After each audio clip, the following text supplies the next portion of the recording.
Si nous ne prêchons pas Jésus, alors nous allons prêcher les démons. Donc, la parole tout entière, la Bible, du Genèse à l'Apocalypse, ne fait allusion qu'à Jésus-Christ. Là où nous venons de lire, nous avons vu que c'était l'histoire de Jacob. Dans Genèse 28, la Bible nous dit que Jacob était sorti de la maison de ses parents et il allait vers son oncle. La Bible nous dit qu'il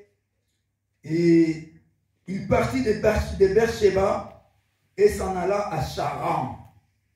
Il arriva dans un lieu où il passa la nuit, car le soleil était couché. Il prit une pierre dont il fit son chevet et il se coucha dans ce lieu-là. Jacob avait sommeil. Il voyageait. En cours de route, le soleil s'est couché. Alors, il ne pouvait pas continuer parce qu'il faisait nuit. Alors, il voulait se reposer, dormir, passer la nuit dans ce lieu-là. Le lieu en question, ça s'appelait Luz. Mais Jacob, après avoir vécu ce qu'il avait vécu, il a donné à ce lieu le nom de Bethel. Alors, qu'est-ce qui est arrivé? Jacob a pris une pierre. Nous ne savons pas où est sortie cette pierre. Mais la Bible nous dit simplement qu'il a pris une pierre et il l'a mis comme son chevet. C'est-à-dire comme oreiller, comme nous avons l'habitude de dire, oreiller, pour mettre sa tête. Et il se coucha dans ce lieu-là. Et pendant qu'il se couchait, Jacob eut un songe. Il y avait une échelle qui était appuyée sur la terre. Et le sommet de cette échelle touchait au ciel. Et Jacob vit des anges qui montaient et qui descendaient par cette échelle. Alléluia. Les anges montaient et descendaient. La première des choses qu'on nous a dit, Jacob a pris quoi? Une pierre. Et il a mis sa tête sur cette pierre. Et la deuxième des choses, on nous dit qu'il a eu un songe. Et dans son songe, il a vu des anges qui montaient et qui descendaient. Or, qu'est-ce qu'un ange? Ou qui est un ange? Un ange, c'est qui? Nous savons que l'ange, en réalité, ce n'est qu'un messager. Alléluia. Amen. Un ange, c'est un messager. De la manière dont je suis ici, je vous parle comme l'ange de Dieu. Alléluia. Parce que je suis messager de Dieu. J'apporte un message de Dieu. L'ange, c'est quelqu'un qui est envoyé de Dieu pour apporter un message. Amen. Voilà pourquoi dans le livre d'Apocalypse, vous verrez par exemple dans le livre d'Apocalypse chapitre 2 et 3, lorsqu'on nous parle de cette église, l'église d'Éphèse, l'église de Smyrne, l'église de Pergame, l'église de Thyatire, l'église de Sardes, l'église de Philadelphie, l'église de Laodicée. Chaque fois que le Seigneur parle à ces églises, il s'adresse aux anges. Il dit, écris à l'ange de l'église d'Éphèse. Alléluia. Écris à l'ange de l'église de Smyrne. Écris à l'ange de l'église de Pergame. C'est-à-dire la partie responsable de cette église-là. Alléluia. Ce sont eux que le Seigneur adresse son message pour que ces anges-là, qui sont des responsables, qui sont des messagers, puissent transmettre le message du Seigneur à l'église. Alléluia. Donc, quand on dit par exemple que l'ange, je voulais simplement vous illuster pour que vous puissiez comprendre que quand on parle de l'ange, on parle du messager, du pasteur, de l'évangéliste. C'est-à-dire aujourd'hui, nous avons des Éphésiens 4. Nous avons l'apôtre, nous avons le prophète, nous avons le docteur, le pasteur, l'évangéliste. Les 5 ministères. C'est ce que le Seigneur Jésus-Christ nous a laissé. Alors, ce sont les anges qui sont là pour recevoir des messages de la part du Seigneur et les transmettre à l'église du Seigneur, c'est-à-dire aux fidèles. Alors, la Bible nous dit que Jacob a vu des anges. Mais ce n'étaient pas des anges comme ces anges que nous sommes, nous. Alléluia. C'était des êtres mystiques, c'est-à-dire que c'est des êtres spirituels. Parce que les anges sont des êtres spirituels. Ce sont des esprits. Mais ils peuvent se voir à l'œil nu. Alors Jacob les a vus dans son songe. Qu'est-ce que ces anges faisaient? Ils montaient et ils descendaient. Ils descendaient où? Sur la pierre. Parce que la tête de Jacob était sur la pierre. Or, la Bible nous dit, dans Éphésiens chapitre 2, au verset 22, nous avons lu que nous avons été édifiés sur les fondements des apôtres et des prophètes. Alléluia. Jésus-Christ étant la pierre angulaire. C'est-à-dire la pierre que Jacob avait pris ces jours-là. Alléluia. Amen. La pierre que Jacob avait pris ces jours-là, d'où il avait mis sa tête, c'était le Seigneur Jésus-Christ. Alléluia. Étant enfant de Dieu, à qui nous appuyons-nous? Qui est notre appui? Alléluia. Où as-tu mis ta tête? Où avez-vous mis votre tête? Alléluia. Si ta tête est ailleurs, alors vous allez vous perdre. Voilà pourquoi les apôtres ont compris cela. Ils ont dit que vous avez été édifiés sur les fondements. Si nous avons été édifiés, c'est-à-dire que nous sommes des maisons. Parce qu'on édifie une maison. Parce que quand on parle de l'édification, c'est-à-dire on parle d'une construction. Dieu est en train de construire sa maison. Et cette maison-là, c'est nous qui sommes des pierres vivantes, comme dit l'apôtre Pierre. Nous sommes des pierres vivantes que Dieu utilise pour construire sa maison. Or, quand on construit une maison, on fait un édifice, il y a toujours une pierre angulaire. Est-ce que vous comprenez? Oui. Qu'est-ce que c'est une pierre angulaire? Une pierre angulaire, c'est simplement la pierre qui assure la solidité de l'édifice. C'est-à-dire que s'il n'y a pas cette pierre-là, cet édifice-là ne sera pas solide. Quand va venir le vent, c'est pas moi la tempête, cette maison-là va tomber. Alléluia. Je ne sais pas. Qui est? Où as-tu mis ta tête? Où? Ta maison, ta foi, où l'as-tu édifiée? C'est ça. Donc, nous parlons de la foi. Alléluia.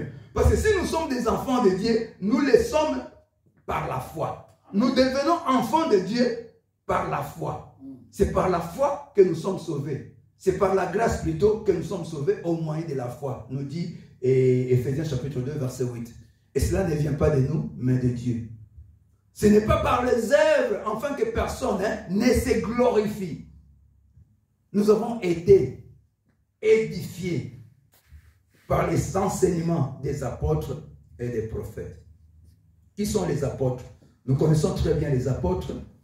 Ce sont ceux-là qui ont été avec Jésus-Christ. Jésus avait 12 apôtres. Mais après les 12, parce que nous savons que l'un d'eux était un démon, on l'a remplacé après sa mort. Et après, il y avait encore d'autres apôtres comme Paul, Silas et Barnabas. C'était des apôtres. Et aujourd'hui encore, nous avons des apôtres. Comme notre apôtre Ludovic qui est là. Alléluia. Amen. Nous avons des apôtres. Ça dit que le ministère continue. Et nous avons des pasteurs comme notre bien-aimé qui est là. Le pasteur, il est prophète et évangéliste, mais il est en train de jouer le rôle du pasteur en ces moments. Alléluia. Parce que qui est un pasteur? Un pasteur, c'est un berger. Celui qui prend soin des brebis du Seigneur. Amen. Qui est un docteur, c'est un enseignant. Alléluia. Qui est un apôtre? Un apôtre, c'est celui qui a ce don-là d'édifier, de construire, de ensembler, qui a cette grâce-là de mettre les fondements. C'est celui-là qu'on appelle un apôtre. Et qui est un évangéliste? Un évangéliste, c'est celui qui évangélise et qui amène les âmes vers le Seigneur. Alléluia. Et ces dons-là, beaucoup d'apôtres ont ces dons-là, tel que notre apôtre Ludovic là. Alléluia. Les dons-là de gagner les âmes et de les amener vers le Seigneur. Donc, chacun a un don qu'il a reçu du Seigneur. Les 5 ministères sont égaux. Il n'y a pas un ministère qui est au-dessus d'un autre ministère. Aujourd'hui, par exemple, je vois des gens croient que ce sont des titres, c'est pas moi, des grades, comme on dit. Il faut monter. On commence par je sais pas moi, évangéliste. Les gens croient que l'évangéliste, c'est comme un lieutenant. Après, il va devenir pasteur, il devient capitaine. Après, il va devenir prophète, c'est-à-dire qu'il devient colonel. Et après, il va devenir apôtre, c'est qu'il devient général. Non, ce n'est pas ça. Alléluia. C'est comme les 5 doigts de la main. Amen. Il n'y a aucun doigt qui va dire que moi je suis supérieur à vous. Non. Car si celui-ci, parce qu'il est gros, dit que moi je suis supérieur, celui-là va dire que pour nettoyer l'oreille, entre, nous allons te voir si tu vas nettoyer l'oreille. Alléluia. Donc chaque doigt a son importance. Donc chaque ministère aussi, dans le corps du Christ, a son importance. Voilà pourquoi nous devons comprendre que les apôtres, ce sont nos pères à nous. Alléluia. Nos pères à nous, ce sont des apôtres. Alléluia. Les prophètes étaient les pères d'Israël. Alléluia. Vous remarquerez par exemple quand on dit que nous avons été édifiés par les enseignements des apôtres et des prophètes, vous comprendrez par exemple quand on vient dans Luc chapitre 5. Qu'est-ce qui s'est passé dans Luc chapitre 5? Jésus-Christ est venu et il a rencontré Pierre et les autres en train de réparer leur filet. Et Pierre a emprunté la barque de Pierre. Jésus-Christ a emprunté la barque de Pierre. Il est entré dans la barque de Pierre et il a dit, avance un peu dans l'eau. Et Pierre a avancé un peu là, un tout petit peu dans l'eau. Alors Jésus-Christ a commencé à prêcher.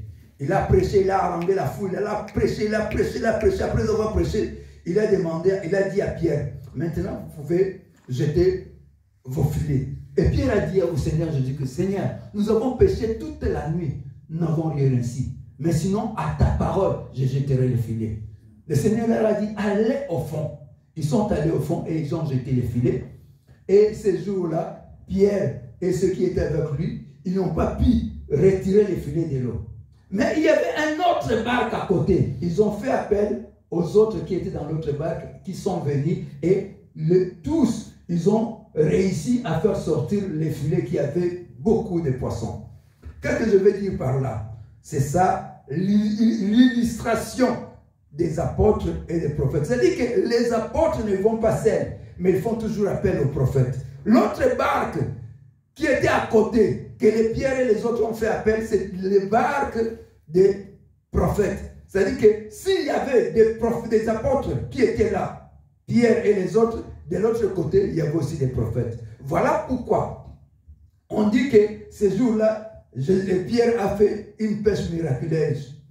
Une pêche miraculeuse. Mais en réalité, la pêche miraculeuse, ce n'était pas ce jour-là que Pierre l'a fait. Pierre a fait la pêche miraculeuse le jour de la Pentecôte. Alléluia. Actes des Apôtres chapitre 2. Qu'est-ce qui s'est passé là-bas? Alléluia.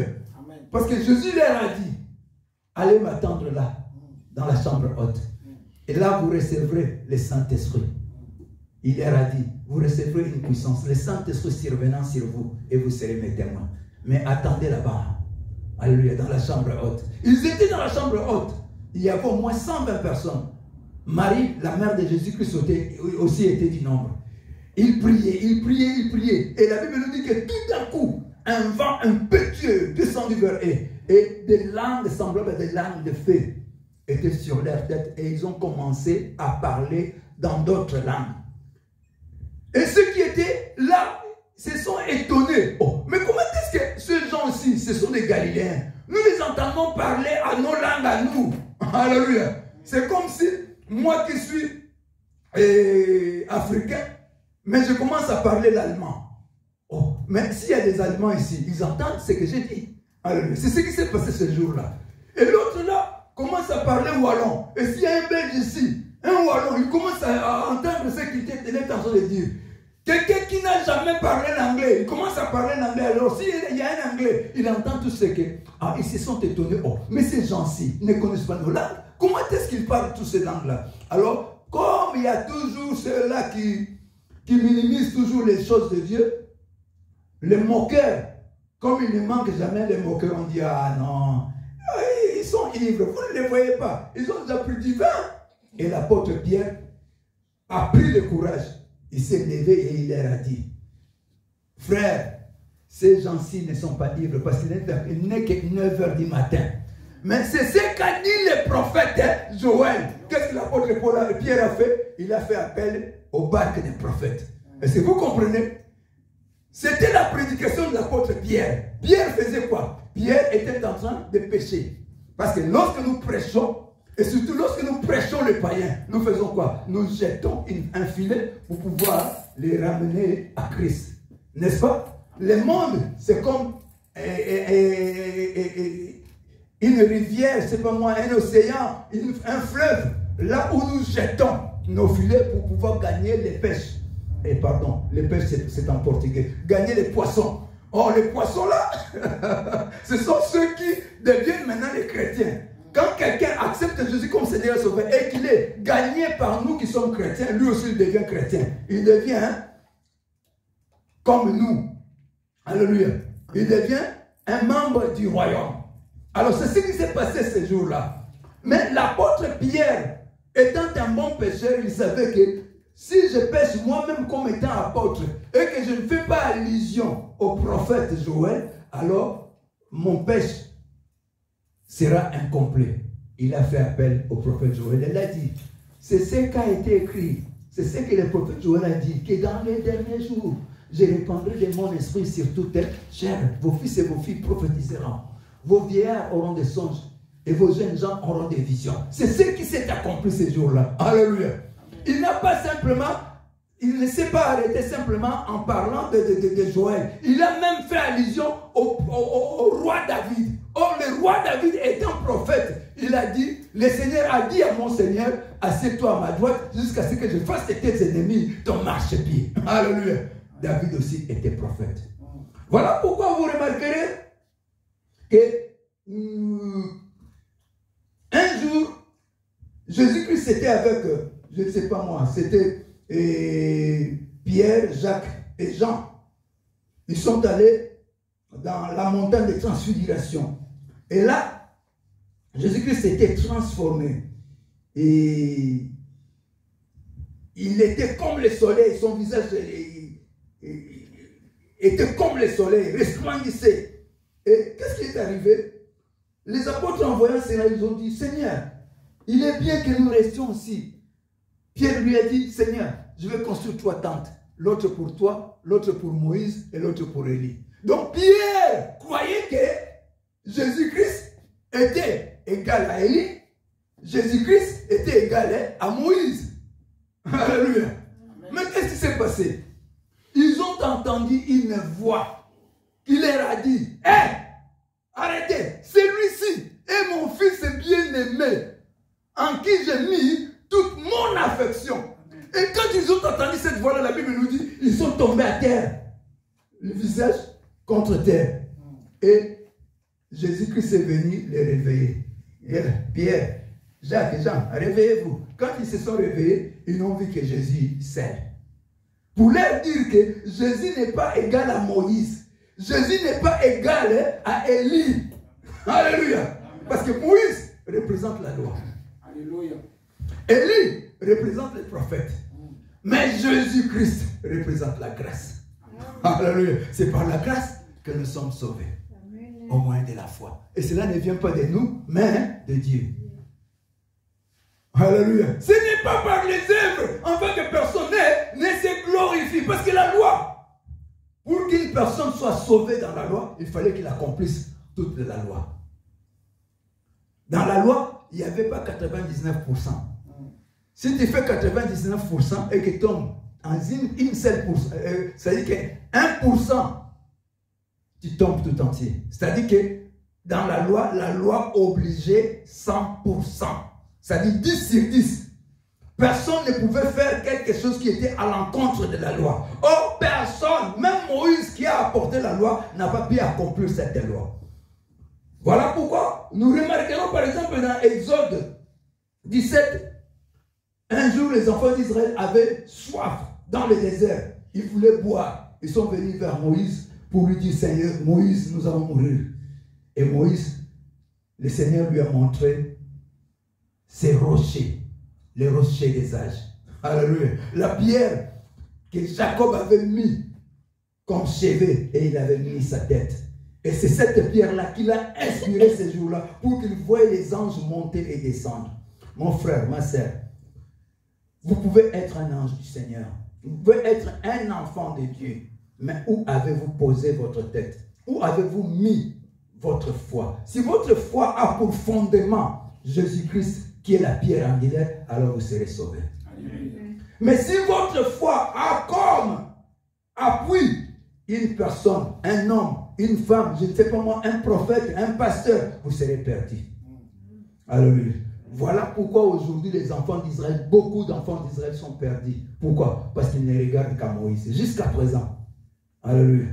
Ils regardent Moïse. Voilà pourquoi ils ont une voile. Il y a un voile qui les empêche de voir Jésus-Christ parce qu'ils voient Moïse. Pour eux, ils disaient toujours, Moïse nous a dit, Moïse nous a prescrit. Or, ils ont oublié que quand Jésus-Christ est venu, le temps de Moïse était déjà passé. Maintenant, Jésus-Christ nous a apporté les salis. Il y a des salis quand Jésus-Christ. Il n'y a aucun autre nom donné parmi les hommes sous le ciel par lesquels nous pouvons être sauvés si ce n'est que le nom de Jésus.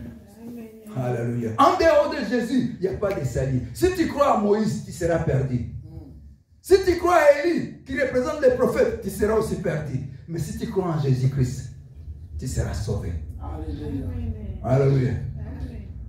Voilà pourquoi nous remarquerons encore qu'un jour, Jésus a dit à Pierre, tu es Pierre. Et sur cette pierre, je bâtirai mon église. C'était dans Matthieu 16. Plus précisément, nous pouvons lire le verset 16 jusqu'au verset 18. Qu'est-ce qui s'est passé? Jésus leur a demandé, qu'est-ce que les gens disent de moi? Qui suis-je? Ils ont commencé à dire, les gens disent que vous êtes un prophète, les autres disent que tu es Élie, les autres disent que tu es Moïse, c'est pas moi. Et vous? Jésus leur demanda, et vous? Que dites-vous de moi? Qui suis-je? Pierre a dit, vous êtes le Fils de Dieu, le Christ. Alléluia. Amen. Jésus lui a dit, Pierre, ce n'est pas le sang, ni la volonté de l'homme, mais c'est l'esprit de mon Père qui a parlé à toi. Pierre, tu es Pierre. Maintenant, il s'adresse à Pierre. Que Pierre, toi, tu es une petite pierre. Mais sur cette pierre, c'est-à-dire sur ces rochers, qui est cette révélation que tu viens de faire sortir, que moi, je suis le Christ, le Fils du Dieu vivant. Ah, j'ai bâti mon église. Alléluia. Jésus n'a pas bâti son église sur Pierre, qui est l'apôtre Pierre. Non, comme le disent les autres là-haut, c'est lui le fondateur de l'église catholique. C'est du mensonge. Alléluia. Ce n'est pas ça ce que Jésus-Christ a dit. Jésus-Christ voulait dire, toi tu es Pierre, une petite pierre. Mais sur ces rochers, sur cette pierre qui est la révélation que tu viens de faire sortir de ta bouche, je bâtirai mon église. C'est-à-dire que l'église du Seigneur est bâtie sur le fondement qui est Jésus-Christ lui-même. La pierre angulaire. Est-ce que vous comprenez? Alléluia. Alléluia. Je crois comme si vous ne me comprenez pas. Alléluia. Si vous compreniez, vous alliez jubiler. C'est-à-dire que vous alliez être remplis de joie. Alléluia. Nous ne sommes pas de n'importe qui. Parce que nous avons posé notre foi. Comme Jacob ce jour-là, notre père, le père, parce que Jacob représente Israël. C'est lui Jacob Israël. Jacob veut dire usurpateur. Mais quand il s'est rencontré avec le Seigneur, il a lutté avec le Seigneur toute la nuit. Il n'a pas lutté contre le Seigneur, mais il a lutté avec le Seigneur. Lutter contre, c'est différent. Et lutter avec. C'est-à-dire que Jacob était du même camp avec le Seigneur. Alléluia. Et ils ont lutté contre qui? Jacob a lutté contre qui? Parce que la Bible nous dit que Jacob luttait avec Dieu. Et il fut vainqueur. Si Jacob a lutté avec Dieu, mais c'est qu'il y avait un ennemi. Oui. Qui était l'ennemi? Lucifer. Non, c'était Jacob lui-même. Alléluia. Parce que que veut dire Jacob? Jacob voulait dire voleur, usurpateur. Alléluia. Donc il fallait que les voleurs, là, les Jacob voleurs, c'est-à-dire les Jacob charnels, mais pour que les Jacob spirituels sortent. Or, les Jacob spirituels, c'est lui Israël. C'est vous comprenez? Voilà pourquoi le Seigneur lui a dit, à partir d'aujourd'hui, ton nom, ce n'est plus Jacob. Tu n'es plus l'usurpateur, tu n'es plus le voleur. Mais à partir d'aujourd'hui, dorénavant, désormais, tu deviens Israël. les soldats de Dieu. Celui qui a combattu avec Dieu et a vaincu. Alléluia. Alléluia. La parole de Dieu est bonne. Amen. Alléluia. Ce n'est pas comme si on dirait que vous êtes trop. Amen, amen, amen, montez, amen. montez. Amen, amen, amen, amen. Essayez de comprendre ce que je suis en train de dire. Alléluia. Si vous comprenez. Amen, amen. Donc, Jacob, c'est comme toi et moi. Vous comprenez? Vous remarquerez par exemple Abraham.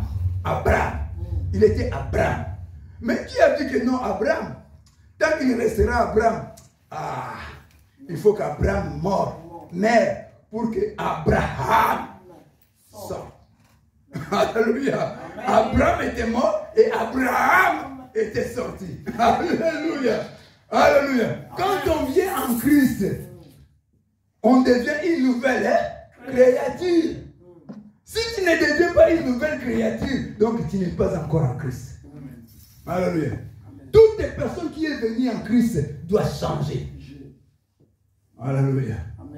Voilà pourquoi l'apôtre Paul, qui était Saul, qui était un meurtrier, qui allait prendre les gens pour les tuer, il était zélé pour le judaïsme. Il défendait Moïse. Pour lui, tous ceux qui confessaient Jésus-Christ étaient ses ennemis. Parce que lui, il était judaïste. Il était de Moïse. Moïse nous a dit, Moïse nous a prescrit. Parce que la loi, tu remarquerais dans la loi, il n'y a que des préceptes et des ordres qui disent que celui qui fait ceci, vous allez les tuer. Celui qui fait cela va mourir. On va le lapider. Tel que ces jours-là. Dans Jean, chapitre 11. C'est Jean chapitre 11. 8. Dans Jean chapitre 8. La Bible nous dit que cette femme-là adultère. 8. Jean chapitre 8. Qu'on a attrapé à partir du verset 1 jusqu'au verset 11. On l'a attrapé en flagrant délit d'adultère. Mais est-ce que cette femme-là a fait l'adultère seule? Non. Elle a fait l'adultère avec un homme. Mais où était l'homme? On a ramené que la femme seule vers Jésus-Christ. Seigneur, Moïse nous a dit, Moïse nous a prescrit que ce genre de femme, il faut les lapider.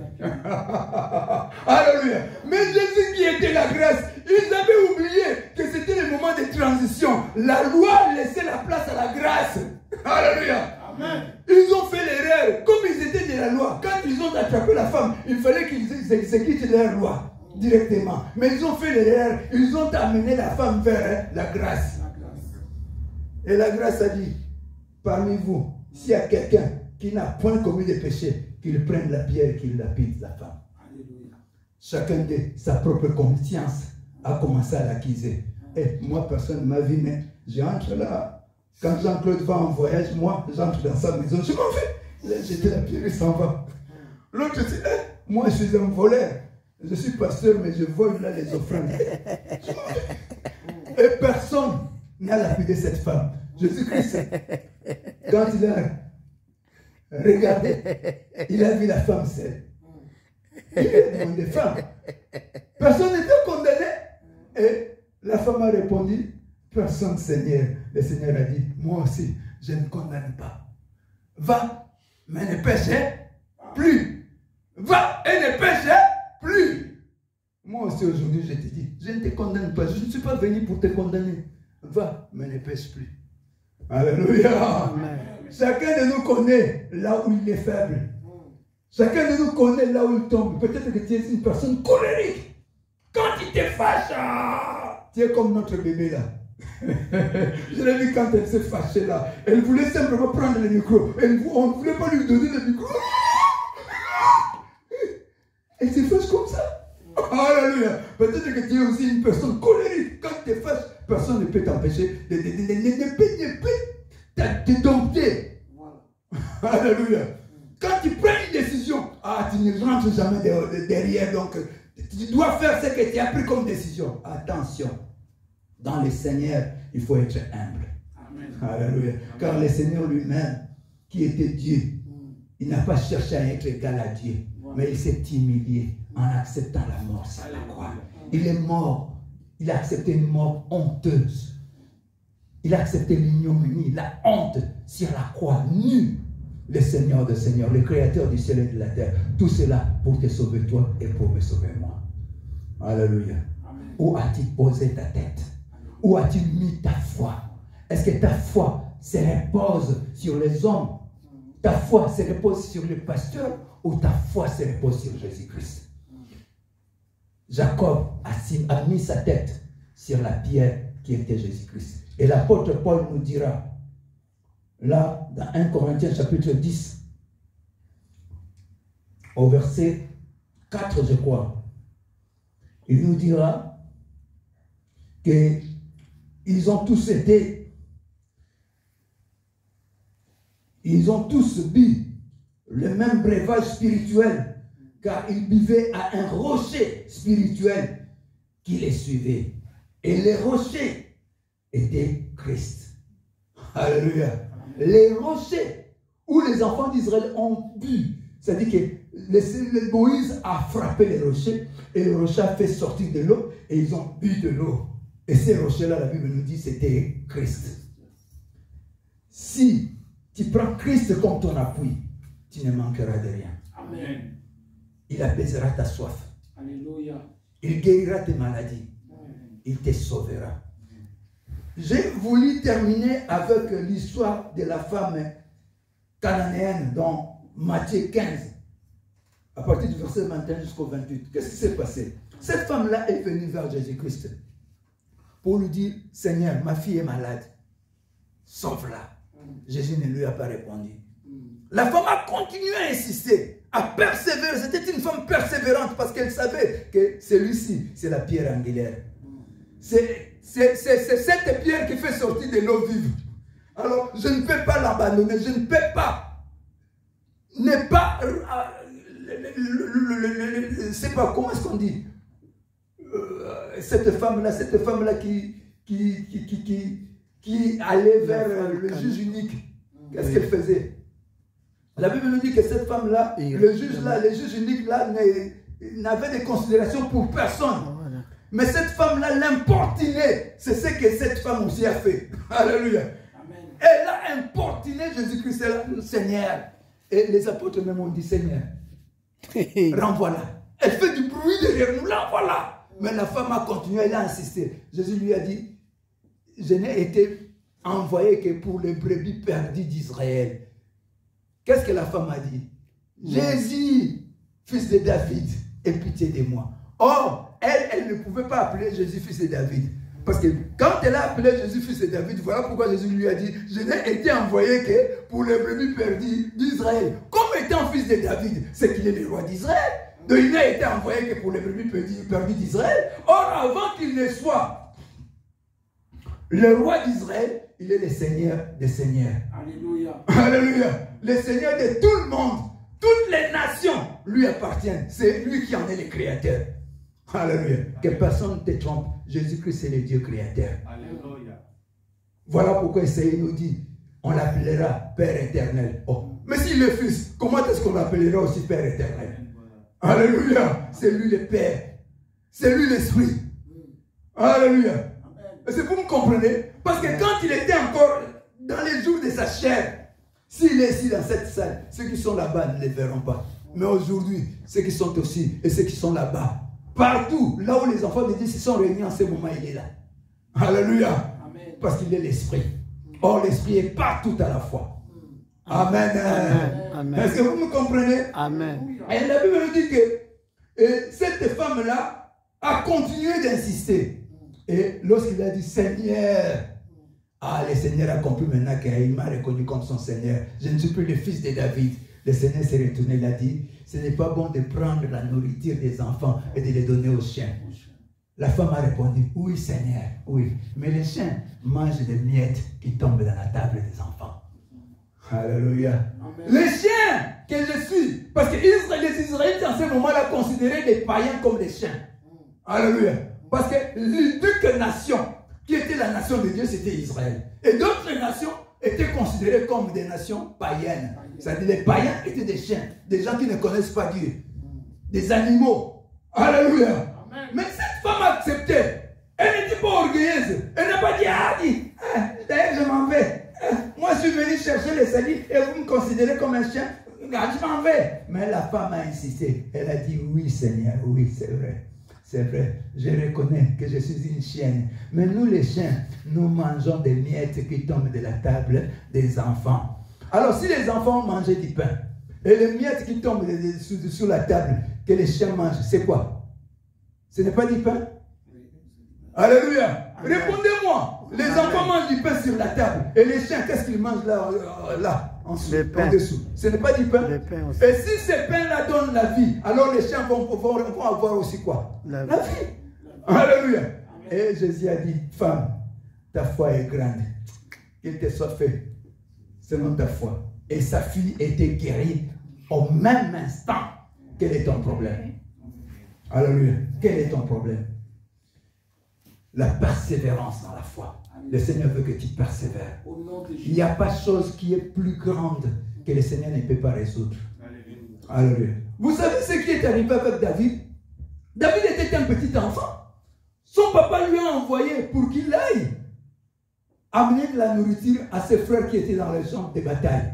Et arrivé là-bas, il a vu un homme, un géant, je ne sais pas moi, de 3 mètres, qui défiait l'armée d'Israël. Pendant 40 jours, il l'a fait. Oh, David est arrivé. Mais qu'est-ce que cet homme fait? Oh, il défie l'armée d'Israël. Il cherche qui est fort pour pouvoir les combattre. David a dit, mais c'est incirconcis. Vous les laissez injurier l'armée de l'Éternel. Ah, moi je vais les battre. Ce qui était là, mais toi tu es orgueilleux. Vous savez, un homme de foi est toujours considéré comme un orgueilleux. Si on ne le considère pas comme un orgueilleux, alors on le considère comme un fou. Alléluia. Parce que la foi, c'est une folie. Alléluia. Un petit enfant, je ne sais pas à cette époque-là si David avait 14 ans, si 15 ans, je ne sais pas moi. Mais un grand papa, Goliath, un grand papa, un géant, qui avait, je ne sais pas si 40 ans, il avait l'expérience de la guerre. Et David dit que moi je vais les battre. Oh, Et il a demandé. Son frère est venu. Il lui a dit, toi, qu'est-ce que tu fais là? À qui as-tu laissé les petits troupeaux de papa là? Rentre. Oh, mais laisse-moi. Moi je te connais toi David, tu es trop orgueilleux. Laisse-moi. Dis, qu'est-ce qu'on a promis? L'homme qui va battre cet homme, on va lui donner quoi? On lui dit, le roi a promis de lui donner sa fille en mariage. Oh, mais moi David, je vais les battre. Il est allé vers le roi. Le roi a dit, toi tu vas les battre. Le roi a pris son habit, c'est-à-dire son tenue de guerre. Il lui a donné. Prends ça. Son épée, c'est pas moi. Et comment est-ce qu'on appelle ça? Kiras. Et c'est pas moi. Son carquois, c'est carquois, là on met l'épée. Il lui a donné sa ceinture. David a mis ça. Et cela était trop gros. Parce que David était un petit enfant. Ah, David a dit non, pas ça. Et en lui donnant cela, le roi Saoul ignorait qu'il lui a donné déjà sa royauté. Alléluia. Donc ça dit qu'il a démissionné, il a dit, ah, ce n'est pas moi qui suis digne de porter ces habits royaux. Alors prends ça David, c'est à toi. Mais David a dit que non, ça ne va pas me servir. Je ne m'appuie pas à tes habits, mais je m'appuie sur l'Éternel. À l'Éternel des armées. Qu'est-ce que David a amené? Je ne sais pas moi si c'était une planche, si c'était un bois. Alléluia. Mais qu'est-ce que nous savons? Que Jésus-Christ est mort sur les bois. Il a apporté les bois qui représentent la croix et il a apporté les pierres. Une seule pierre. Alléluia. David aussi savait que la victoire, c'est au rocher. La victoire appartient au rocher, le rocher des âges. Alléluia. La pierre angulaire, le Seigneur Jésus-Christ. Nous avons dit que notre thème d'aujourd'hui, c'est la pierre angulaire. Où as-tu posé ta foi? Si Jésus-Christ n'est pas ton Seigneur, alors tu es perdu. Jésus-Christ est le Seigneur des Seigneurs, le Roi des Rois. David a dit, moi je vais les battre. Et il est venu vers ces circoncis. Il est venu vers Goliath, il lui a dit, toi tu viens devant moi avec des armes, je ne sais pas moi, mais moi je viens devant toi au nom de l'Éternel des armées. Le Dieu tout-puissant que tu as injurié. Aujourd'hui, je vais te couper la tête et je vais... Alléluia! Amen. Regardez comme ça. Donc quand vous regardez David et Goliath, vous n'avez pas l'idée que cet enfant va gagner. Mais il a gagné ce combat. Mon frère, quels sont les géants qui sont devant toi? Ils vont tomber au nom de Jésus. Amen. Quelle que soit leur grandeur, quel que soit, je ne sais pas moi, ce qu'ils disent, oh non, c'est un petit enfant. Ils peuvent te minimiser, ils peuvent tout dire. Derrière lui, qu'est-ce qu'il va faire? Je te dis qu'avec Jésus, tu es vainqueur. Amen. Alléluia. Alléluia. Jésus est la pierre angulaire. Appuie-toi à Jésus. Mets ta tête sur Jésus-Christ. Ne mets pas ta tête dans des choses vaines, dans des choses viles. Vous savez ce qui s'est passé? Ils ont dit que les anges montaient et descendaient. Si tu es un ange, parce qu'aujourd'hui, il y a beaucoup qui disent que ah, moi je suis un aigle, moi je vole, c'est bien, vous pouvez être un aigle, voler, mais nous allons voir là où vous allez descendre. Quelqu'un, un prédicateur qui vient, qui vous prêche des choses là merveilleuses, qui fait des miracles, mais attendez, où est-ce qu'il va descendre? Il va descendre où? S'il ne descend pas sur Jésus-Christ, c'est un faux prédicateur. Alléluia. Vous pouvez monter, dire tout ce que vous pouvez dire, mais votre prédication, qui en est la base? Le fondement, c'est qui? Si ce n'est pas Jésus-Christ, alors c'est un faux message. Est-ce que vous me comprenez? Alléluia. Si vous n'élevez pas Jésus-Christ, vous pouvez faire des miracles, ressusciter les morts. Mais si vous n'élevez pas Jésus-Christ, votre message comme étant messager, comme étant ange, n'élève pas Jésus-Christ, vous êtes un menteur. Alléluia. Attention parce qu'aujourd'hui, il y a beaucoup d'antivaleurs. L'église du Seigneur est souillée. Il y a beaucoup d'antivaleurs. Beaucoup se disent hommes de Dieu, se disent enfants de Dieu, mais ils ne vivent pas la vie de Jésus-Christ. Leur foi n'est pas fondée sur Jésus-Christ. Or, si notre foi n'est pas fondée sur Jésus-Christ, alors nous sommes perdus. Jacob a dit, si tu me bénis là où je vais, lorsque je rentrerai, je te donnerai la dîme. Qu'est-ce qu'il a fait? Il a pris de l'huile et il a versé sur cette pierre. Parce que l'huile appartient à cette pierre. C'est Jésus-Christ qui est le maître de l'esprit. La Bible nous dit que Jésus a l'esprit sans mesure. Et voilà pourquoi il le donne à toute personne qui vient à lui. À toute personne qui l'accepte comme Seigneur et Sauveur. Il lui donne une portion de l'esprit. Pour que le Saint-Esprit t'aide à marcher dans la vie chrétienne. Parce que sans le Saint-Esprit, nous ne pouvons rien. Au nom de Jésus. Nous allons prier. Dieu tout-puissant, quand